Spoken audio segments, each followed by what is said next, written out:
Hey there, everybody. Thank you so very much for stopping by. TLC presents Todd-versations. We are super pumped you're here with us again today. We've got a great guest. We've got a great conversation. We have a great friend of ours here sharing with us. Please give it up and welcome Jackie Bowen, the Executive Director of the Clean Label Project. Jackie, welcome. It's so good. Thank you. It's so good to see you. I am stoked that you're here. It's nice to be seen on the video screen. Be nice to be in public, but we'll get there. We're Eventually. getting there. We're getting there. Yes, matter of time, but it will happen. I do like how COVID ended at 11:59 on a Tuesday, though. I thought that was pretty epic. I thought that was amazing. I don't know how they pulled that off, but bam, it was over. Had to be before hump day. Yes. Had to be before hump day. Exactly right. So let's dive in. I'm really excited that you're here. I love what you guys are about. I love what you're doing. I stand on this pulpit all the time and talk about driving positive costs into food. And I believe what you guys are doing exemplify that. I believe you're about that. I believe the conversations that you guys are creating lift the conversation of food up. I think it's so important that we do elevate that conversation. I think we need to realize the effects that we have about always looking at driving cost out and becoming cheaper and the lowest price and everything else, because it does have ramifications that I think we need to pay attention to. And I'm hoping today we can touch on some of that and share with people the good work you're doing. So to start it off, if you're ready, I'm ready. I'm hot. I'm fired up. Let's do it. What the hell? What is the Clean Label Project? Share with us. What is it? Yes. So at its core, so Clean Label Project, we're a national nonprofit with the mission to bring truth and transparency to consumer product labeling. So at its core, let's be honest, marketing departments do a really effective job at selling comfort and security. I mean, Todd, walk into any grocery store.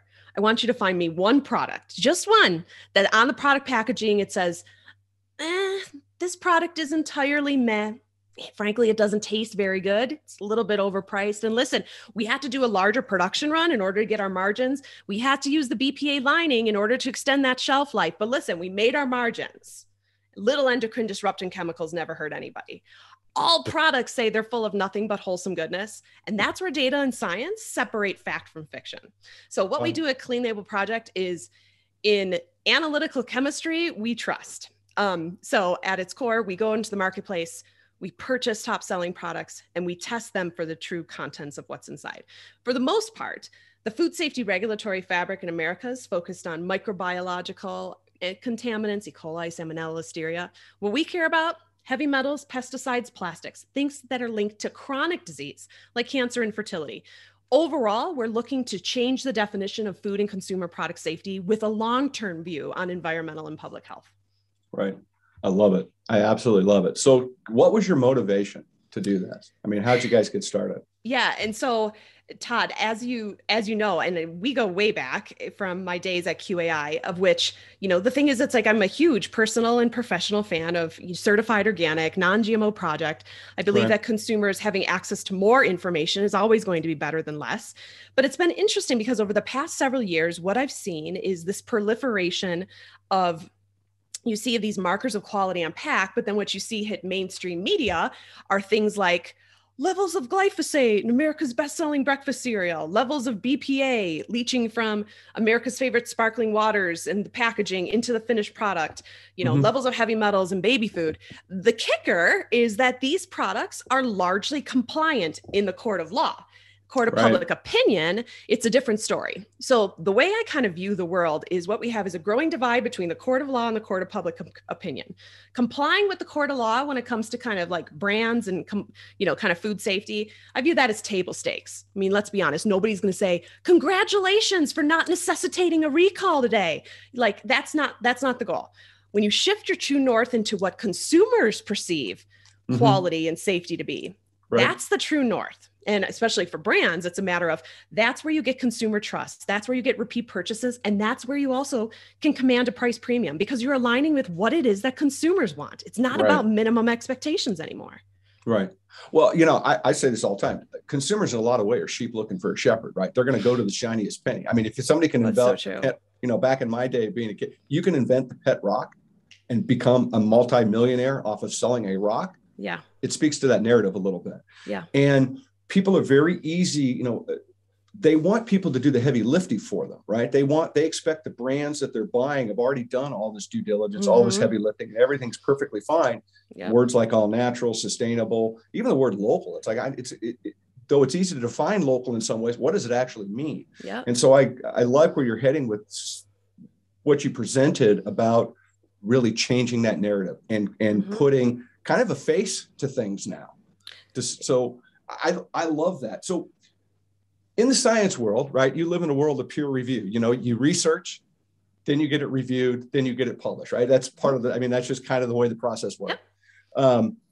And I know that being peer reviewed is extremely important, right? So I want to touch on that a little bit because I think that's an area that is very easy for people to pick on folks that are sticking their neck out like you guys are, right? Yes. I mean, they can, right? It's really easy, you know, if you look at some of the things that are out there, if you say blue, somebody's very easily can write a story that says red because that's just the way that this system works. Yes. So how do you manage the science behind what you guys are pulling off and what you're trying to do? Yeah, for sure. So I'd say a few things in terms of the way that Clean Label Project, the way that we approach our studies, traditionally, for the most part, this is what we do, is I use a concept that I call simulating the consumer shopping experience. So what that basically means is that when I do a study, I go into the marketplace and I purchase the product. So literally, I go to the grocery store, literal or proverbial grocery store, whether it's online or in person. I purchase the products off grocery store shelves just like any consumer would. Right. The only difference is that I take these products to a third-party analytical chemistry lab for testing. So rather than trusting any of the labeling, you know, and I get my lists through things of like the Amazon.com bestsellers list, Target.com, Walmart.com, IRI, Nielsen, these different sources of inspiration. So then what happens is we'll have these products tested. And the thing that's so amazing, kind of Clean Label Project special sauce, is this concept of benchmarked testing. So the thing is, it's not just testing one product. It's like when you test hundreds of products, then you amass thousands of data points. And when you have thousands of data points, it allows you to kind of separate, you know, the good, you see the good, the bad, the ugly. You see, of course, the means, the medians, the averages. I'm personally a huge fan of looking at these statistical outliers of the ones that are like, whoa, that's a crazy result. That's completely uncharacteristic of this category. Or being able to say there's, you know, only 7 brands in the top 121 selling protein powders that, you know, test positive for glyphosate. Like that, like clearly there's a major anomaly within that supply chain. So it's one where I like looking at big data through that lens. The thing is, it's like from a consumer advocacy perspective, I really, and a lot of the work with the other amazing nonprofits that Clean Label Project has a coalition with and that we collaborate with, is the benefits of consumer investigative reports allows consumer advocacy organizations to get to market with information immediately. In other words, you drop a report into, you know, whether it's baby food, protein powder, you know, supplements, pet food, whatever it happens to be. And tomorrow, consumers are able to make a different choice in what they provide for their families. When you go through scientific peer review, it can take months, arguably years, to finish the process. Sure. Because academic peer review literally gets sent to a committee of experts that chew it up, spit it out, and make you revise it, and then go back to the table again. So in the case of for us, it's when we see some really interesting, really novel information, we will take it all the way through peer review to make sure that we get it of like, no, this is going to go in the scientific journals because this is new, important information that can drive policy reform. Wow, that's a hell of a good answer. Thank you. You're welcome. So I'm going to go down. I'm going to go down a trail, and I'm, you know, because I can. I got my name behind me on the backdrop. I got the microphone. Yeah, pretty much.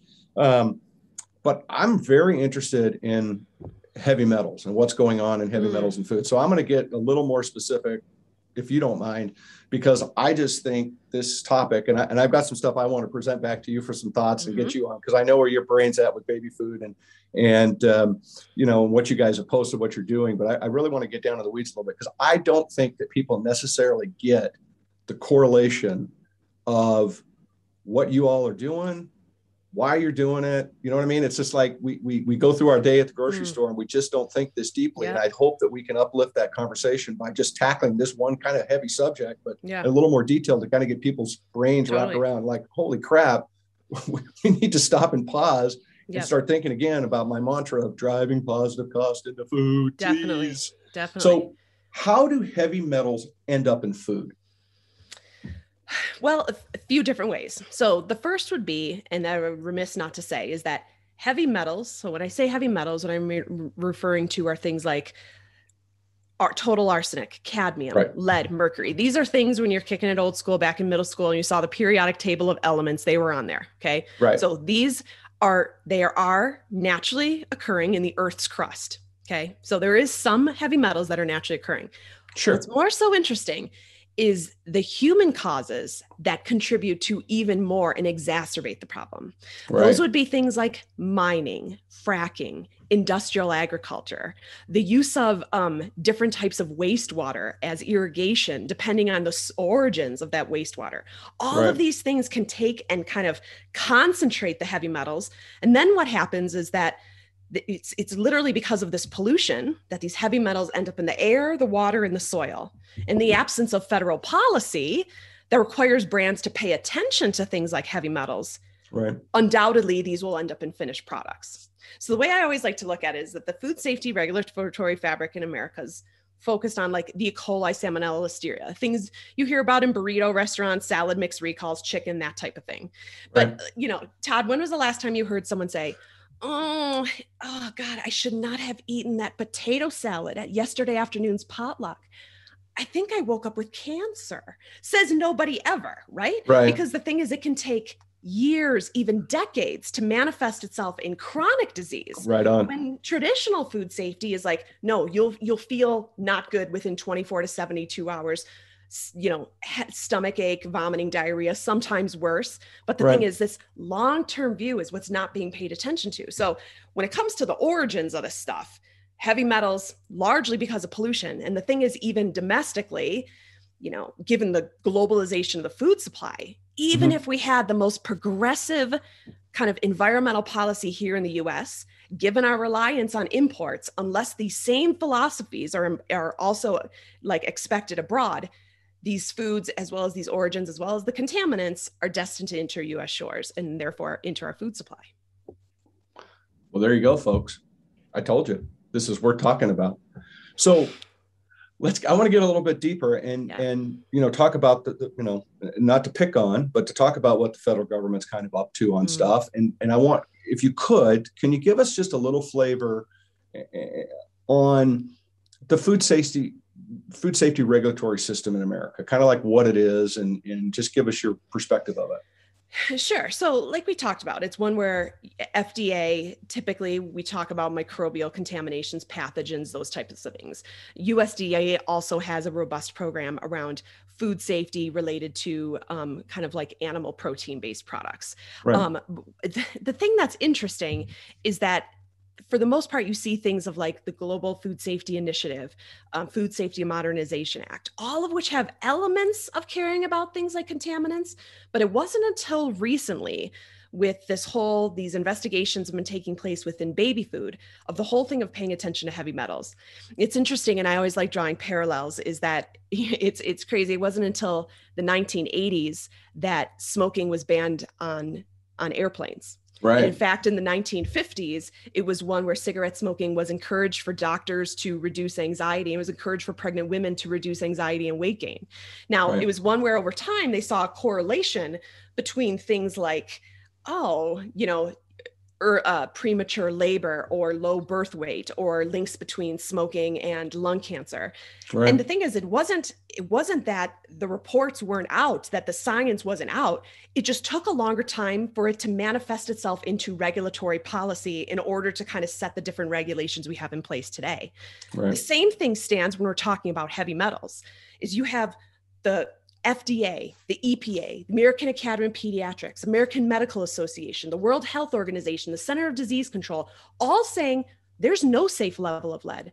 In fact, when we're talking about lead and exposure for children, it contributes to a decrease in IQ, an increase in hyperactivity, an increase in criminal mindset, and a decrease in upward social mobility potential. But yet, lead is regulated within the water supply, but to date, not regulated within our domestic food supply.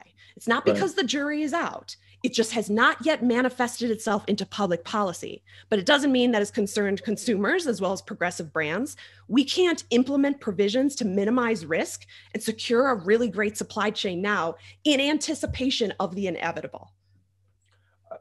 Well, and thank you for teeing up where I'm heading next, because that was beautiful. Because I got into the weeds a little bit about this, because you know, I, I hate to say it like this, but you don't know what you don't know, right? And then all of a sudden I started getting into a little deeper dive. I read something and that led to something else. And, you know, now I'm down this rabbit hole going literally like, holy shit, what are we doing here? And I want to share this with everybody because this is, I think, super important to frame this part up because I think it dovetails exactly with what you said. But this is information out of the U.S. House Committee on Oversight. So this isn't something I'm just winging. What they talk about, how the government report talks about how baby foods are tainted with dangerous levels of arsenic, lead, cadmium, and mercury. And some baby foods have as much as 129 parts per billion of arsenic, 352 parts of lead, and 2 parts of mercury, which is interesting. When you go back talking about the bottled water, and this is what blew me away, is that the FDA actually has regulations about bottled water, that bottled water can only have like 10 parts per billion of inorganic arsenic in it, right? But yet, so I say that because I want to say this sentence, which I'm not sure people actually realize, is that we regulate bottled water, but it turns out there's no laws or regulations on heavy metals in baby food. Yeah. Help me. I mean, believe me, I'm not done on my tangent. I still got a couple more points I want to read, but help me understand how the hell we get this far down the trail and go, oh, we almost like we forgot. It kills me. So the FDA, and I'll go a little farther, the FDA and the World Health Organization talk about that numerous studies have found that exposure to high levels of heavy metal can contribute to autism and ADHD in children. And so I went on a little bit deeper down another rabbit hole, and I started pulling up some information that I got from a study that Blue Cross and Blue Shield did in 2019. In the past 8 years, ADHD diagnoses have climbed more than 30% in the United States. And we're looking at, you know, again, back to my pulpit of driving positive costs into food. These conversations are so overdue and need to be so elevated so quickly because we are never going to feed the people that are coming, whether we produce them on this planet or they're coming on spaceships, which, by the way, I fully believe they are coming on spaceships, but that's another podcast we'll do together another time. But if we don't make positive changes, the problems that we're creating by ignoring facts are going to cause us to increase our cost of healthcare. It's going to cost us so much more from an infrastructure standpoint. It absolutely just blows my mind. So with my pulpit over with, and you teed me up beforehand, please, please, please share with us in great detail about the Baby Food Safety Act 2021, please, because I think this is so important. Oh, it was no, and it's definitely a step in the right direction. So the Baby Food Safety Act was just published this past March. So it hasn't kind of passed through. It hasn't turned into regulation yet, but kind of the impetus for it is Clean Label Project. We published our study in 2018. Other amazing organizations, including Consumer Reports, have published studies on levels of heavy metals in baby food. Healthy Babies, Bright Future has published it. And then most recently, there was a congressional investigation given all of this attention being paid to heavy metals. And I really like to think of kind of consumer advocacy organizations like Clean Label Project kind of as the canary in the coal mine of like, something smells funny. Like there's something weird over here. Like, hey, there's something weird over here. You know, we should probably pay attention. Like lead is bad. So it was one where, this investigative report came out and it was interesting because I didn't even realize it at the time. I was fielding different Clean Label Project gets all kinds of inquiries from retailers, regulators, state regulators, national regulators all the time, as well as consumers through our info@ email address, info@cleanlabelproject.org, asking questions and different types of things like that. And so I was actually fielding requests at the time from different people who at the time I didn't realize that they were staffers for some of these, congressmen, congresswomen that were, supporting this bill about Clean Label Project's science and the investigation and that we had completed. So the whole Baby Food Safety Act is interesting because what it does is it sets maximum tolerance levels for various heavy metals. These would be things of like your total arsenic, cadmium, lead, and mercury. Little bit different if it's a little bit higher allowances. So it's 10 parts per billion for each, mercury down to 2. A little bit higher tolerances for cereal-based products. What's interesting, and what I really like is it's a step in the right direction.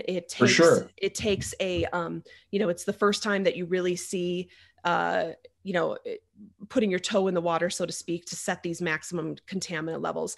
The thing that I look at the Baby Food Safety Act is that there's a few things that have to happen. Is, the thing I worry about is, are we putting the proverbial cart before the horse, in the fact that, I look at it as we can set these maximums within baby food. But the reality we have to look at is, garbage in equals garbage out. We have to make sure that it's like, is the supply chain able to yield products that can meet these strict requirements? These requirements, they're low. It's one where it's like, I've seen thousands, if not tens of thousands, of baby food test reports. And literally you will see, this is saying 10, 15 as the maximums. I've seen arsenic levels north of 700 parts per billion. So literally magnitudes higher. And so when I look at it, is we've got to make sure that we've got the ingredient supply that can yield compliant test results. And not only that, I go back to it, and let's be honest, farmers aren't out there peppering their fields with with these heavy metals. The thing is, at the end of the day, it's one where it's like, again, garbage in equals garbage out. Do we have the environmental policy to support and nurture good soil quality? Right? Mm-hmm. Because it's one where that's where these heavy metals are, because of pollution. And so along those lines, it's one where, do we have the environmental policy to support the agriculture, with the agriculture that can then support the baby food industry? So it's one where I look at it as like, we're going to have to feed our babies. The thing we've got to recognize is, have we teed up the supply chain in order to make it successful? And that right. I'm not sure of yet. The other thing I also like making sure of, which is a reality that we have to think about, is, I'm a firm believer that there's no such thing as like a nutritious poison. But the thing is, like, what I don't want to do is that we want to make sure that when it comes to heavy metals, that we also want high nutritional density. The first right. 1,000 days of life are critically important to long-term health and wellness of a child.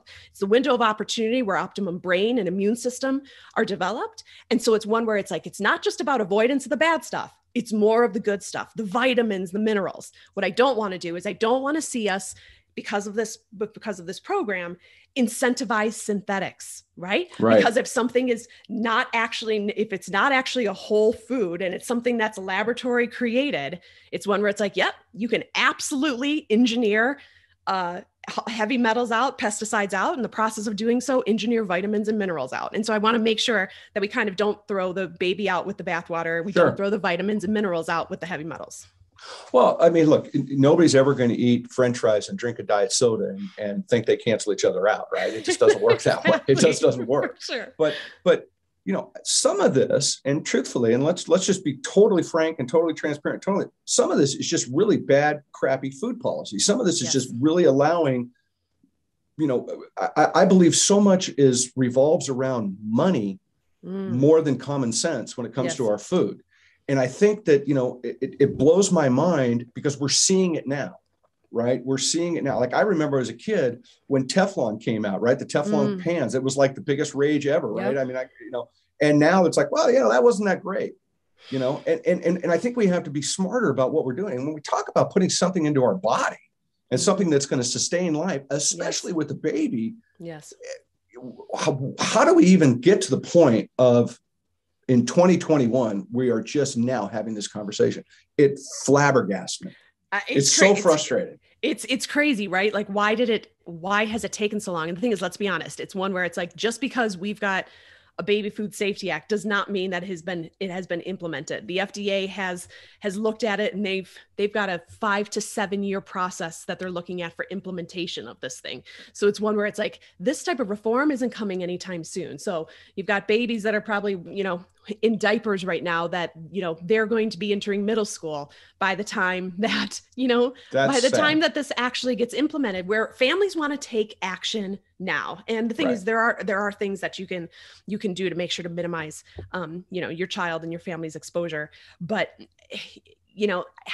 I think how it has taken this long is that, I look at it as that the food system is fundamentally flawed in that it's short-sighted. You can't necessarily say, you can look at something just like when you think about, if you get an, upset stomach, or anyone who has unfortunately suffered from kind of like some type of foodborne illness from a restaurant, and if you have to talk to the health department, they look to trace back, well, what did you eat? Where did you eat the past couple of days? Let's figure out your meals. Where are their common denominators, that type of thing, in order to triangulate back to the source.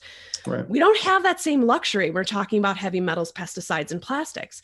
In that type of case, it's one where we're exposed to low levels every single day with every single meal. And it takes years, even decades, to manifest itself in chronic disease. So it's not one where you can kind of pinpoint the exposure. It's just consistent exposure over time. And the thing is, so along those lines, I look at it as that's where we've fallen short, is that, the FDA has policies that puts the onus on brands as part of it's called looking at preventive controls as part of the Food Safety Modernization Act. The onus is on brands to make sure that they do their diligence on potential chemical as well as biological contaminants within their food supply that could result in adverse health effects.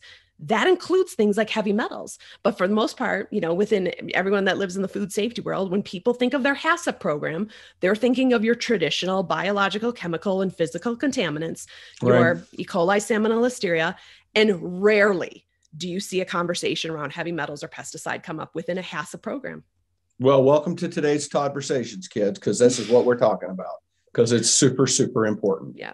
Yeah. We have to make changes. And the only way we're going to make changes is by having frank, open, honest, thoughtful conversation about making change. So people understand, because I guarantee you there's people that are going to hear this and go, why, what? Holy shit, I had no idea. Yeah. It's going to happen. And I think it's really important. And hopefully we can, rally the troops and get this conversation moving and work within our system to try to elevate this conversation and get it moving forward. Thank you for getting into the weeds with me on that. I feel it's such an important subject. And I think it's just such a great way to uplift what you guys are doing and really make it very real, very quickly for everybody about the work that you're doing. I want to get a little bit into some of the other projects you're working with as well, because I think they're worthy of our time and our energy and conversation. Mm-hmm. So one of the areas I know you guys are very deeply involved in, and I think is great because I think it's, it's the family friend, the family member type of deal, but you guys are really deep into pet food and talking about what's going on with our pets. And I'd love for you just to touch a little bit on what you're doing there, because I think it's just really cool. Definitely. So when it comes to pet food, over 95% of families consider their pets, part of their family. I know that I do. I've got 2 rescue German short hair pointers and I love them to bits. And the thing is, what you've seen over the past several years, and this humanization of the pet food category, different kinds of claims on pack and these beautiful packaging that shows these lovely cows bounding through these fields of gold and, all of this kind of stuff. And again, it goes back to what does Clean Label Project do? It's about, looking past the marketing. It's about revealing the true contents of what's inside. So we did conduct an investigation to true contents of some of America's best-selling pet foods.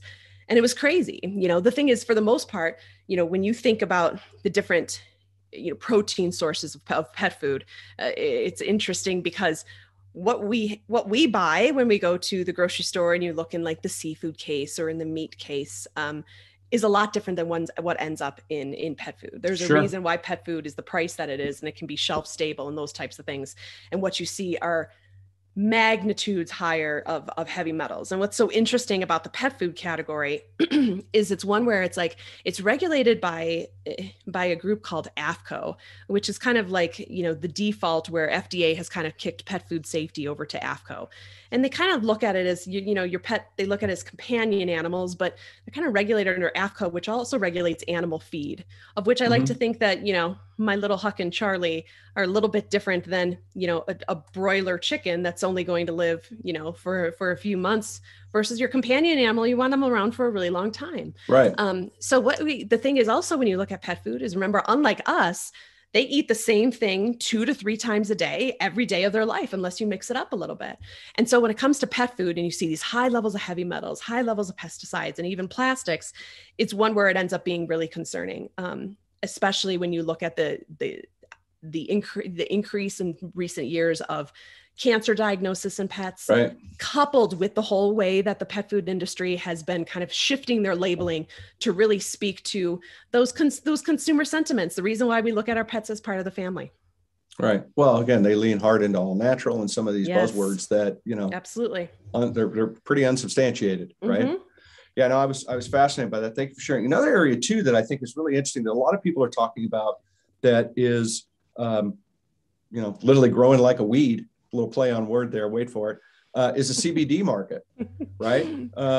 Because the CBD thing is literally blowing up, but CBD works, right? I mean, say Yes. what you want, it is proving that it is a valuable